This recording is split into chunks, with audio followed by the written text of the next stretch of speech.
खुनु थिकादार कन्ट्राक्टरा बिटिसिनि खुनु स्किमनि सायाव टेन्डार गावनायनि बे अधिकार गैयामोन बेवहाय मोनसे खोथा दंमोन जाय मानसिया टेन्डार गावगोन बे मानसिया बिटिसिनि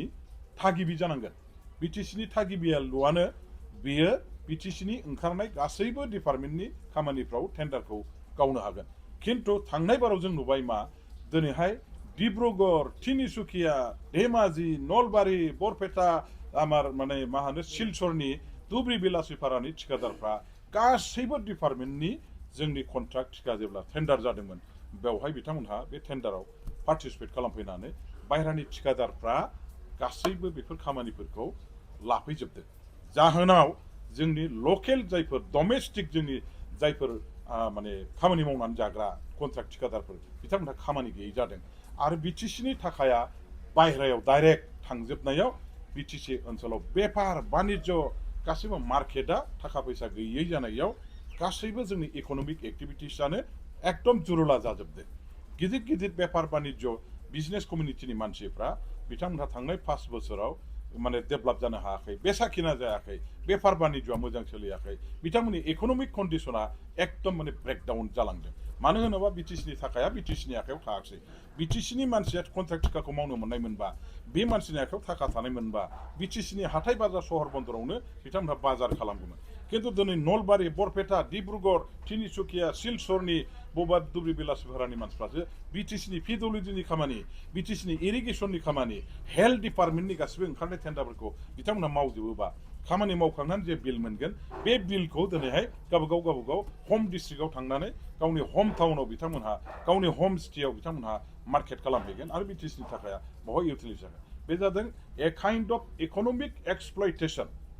बेबायदि मोनसे प्रसेस जादोंमोन जों बेखौ बुंनो हायो बिटिसिनि थाखाखौ लांनानै बिटिसिनि थाखाया दिनै जुदि बिटिसिनि रायजोफोरनि आखायाव थायाबा बिटिसिया इक'नमिकेलि बोरैहाय डेभेलप जानो हागौ बिटिसिनि थाखा बिटिसियाव थानांगोन दा बेफोर गासैखौबो नायोब्ला नोङो माने रियेलि थांनाय 5 बोसोराव बे बिटिसिनि गासैबो माबाफ्रा डेभेलपमेन्टनि प्रसेस बेनि power and function position status क्रेडिबिलिटिया डेमेज जायाखै नङा जादों जोबथा मोनसे कुइसन सार दुलाराय बर' फरायसा आफादा थांनाय बिटिसि बिसायख'थियाव उदाङै इउपिपिएलखौ मदद होबाय नाथाय बिथांमोना जाफुंसाराखिसै बिपिएफआ दिनैहाय सरकार दानाय मेजरिटि मोनबाय आरो सरकार दानायनि सिगाङावनो एबसुनि आफादगिरिया सोमावसारनो थाखाय थियारि जानो गासै मावथिफोरखौ जिल्ला लेभेलनिबो आनसलिक लेभेलखौ थियारि जानो मोनसे टुइट खालामनाय जों नुनो मोनदों बे बेलायाव मा बुंगोन सारा आं प्रथम खोथा नैबेखौ बुंगोन आं आगोलनिफ्रायनो बुंबाय थादों पलिटिक्स इज ए भेरि माच कन्ट्रभार्सियेल पलिटिक्स इज ए भेरि माच डिसपुटेड माने मेटार आरो बे कन्ट्रभार्सियेल आरो डिसपुटेड मेटाराव जायफोर हाबफागोन बेबो डिसपुटेड जागोन जायफोर थाफाना खामानि मावगोन बेबो इटसेल्फ डिसपुटेड जागोन आरो बेबायदियाव आं सानो बेबायदि डिसपुटेड कन्ट्रभार्सियेल जगतआव बिदि मेटाराव जोंनि दुलाराय बर' फरायसा आफाद बायदि साहित्य सभाफोर बायदि माने बर'नि आगोमा जातीय संगठना जातीयताबादि संगठना खुनु प्रकारे इनभल्भ जानानै खामानि मावनाया बे वाइस नङा दुलाराय बर' फरायसा आफादानो होन साहित्य सभायानो होन जोंनि गुबुन पार्टिफ्राव संगठनफ्राव माने खामानि मावनाय मोनफ्रोमबो माने माबाजों आफादफोरजों सोमोन्दो थानाय आरो साफ्रोमबो रायजो राजाफोरखौ लाफानानैसो जों जाथि दानायनि खामानिखौ मावनांगोन इउपिपिएलआवल' थानाय बर'फोरखौ लानानै दुलाराय बर' फरायसा आफादा जाथि दानो हानाय नङा बिपिएफजों थाफानाय बर' मानसिफोरखौबो लाफानानैसो बर' जाथि दानायनि बा बर'फोरनि थांखिखौ जाफुंनायनि थाखाय बिथांमोनहा मोनसे खामानि मावनो हागोन बिपिएफआव थानाय बर'खौबो नांगौ इउपिपिएलआव थानाय बर'खौबो नांगौब्ला होमब्ला बेजोंसो जुदि जाथि दानो हानायनि खामानिखौ फिउचाराव मावनो हालांगोनब्ला होमबा नोङो बबेबा मोनसे पलिटिकेल पार्टिजों थाफानानै खामानि मावोब्ला नोङो बै जाय पार्टिजों नों गैया बेजों थानाय बर'फोरखौ आंनो नाङा आंनि जाथि दानायाव बिसोरनि दरखार गैया होननाय बायदि बे अट'मेटिकेलि माने बुजिनानै लानो गोनां मोनसे बाथ्रा जागोन दा बेखायनो बर'फोरखौ गावसोरनिफ्राय खौसे खालामनांगौनि दायथ' लानांगौ संगठनफ्रा बे एबसुल' नङा एबसु बायदि गुबुन संगठनफोर दङब्लाबो बिथांमोनहा बेबायदि खुनु बबेबा मोनसे राजनिति दोलोजों गले गले थाफानानै खामानि मावनाया बियो थारैनो बर' जातिनि जाथि दानायनि जे मिशन भिजन आरो माने बड'स अफ दि वर्ल्ड इउनाइट होननाय जे मोनसे बड'फानि जे मुल मोन्थोर बे मुल मोन्थोराव माने गाज्रि रोखोमै मोनसे आघात खालामनाय जागोन आरो बेनि हेंथायै थांनाय जागोन बेखायनो आं बिथांमोनखौ खावलायगोन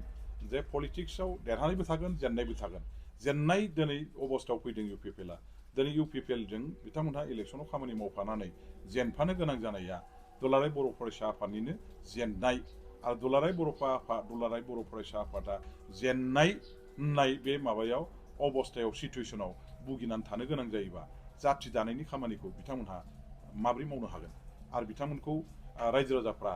बयबो मोनफ्रोमबो थाखोनि मोनफ्रोमबो आफादफ्राव दल संगठनफ्राव थानाय रायजो राजाफ्रा गोरलैयै नाजावनानै लानाया माने एथ' सहस जानाय नङा बेखायनो आं सानो बिथांमोनहा राजनितिनिफ्राय गोजानाव थानानै राजनितिखौ राजनितिक नेताफोरनो हगारना होनानै बिथांमोननि गेजेराव बिथांमोनहा बोरै मावलाङो पलिटिकेल मेनफोरनो हगारनानै होनानै गावसोर बेनिफ्राय गोजानाव थानानै खामानि मावनांगौ जाथिनि खामानि मावनांगौ आरो जाथिखौ खौसे खालामनायनिसो खामानि मावनांगौ बबेजोंबा थाफानानै पार्सियेलि खामानि मावनाया थिग नङा दा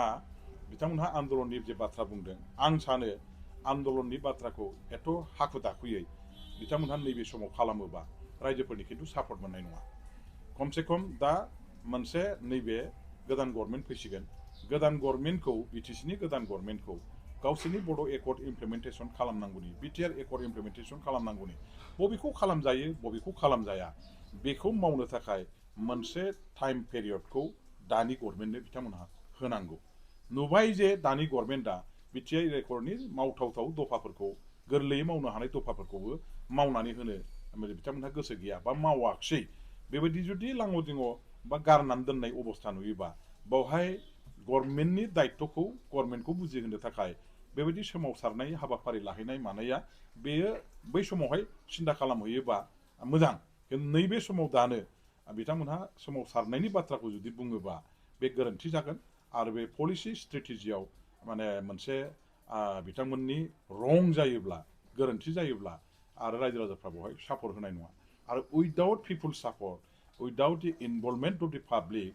in the movement launched by the All Bodo Students Union, it will not be a successful movement. गतिके बेबायदि फैलारनि मुभमेन्टखौ बिथांमोनहा जाहाथे खालामा बेनि थाखाय पुनर बिसार जाहाथे खालामो गोदानै मोनसे बिथांमोनहा रिथिंकिं खालामो आं बिथांमोनखौ खावलायगोन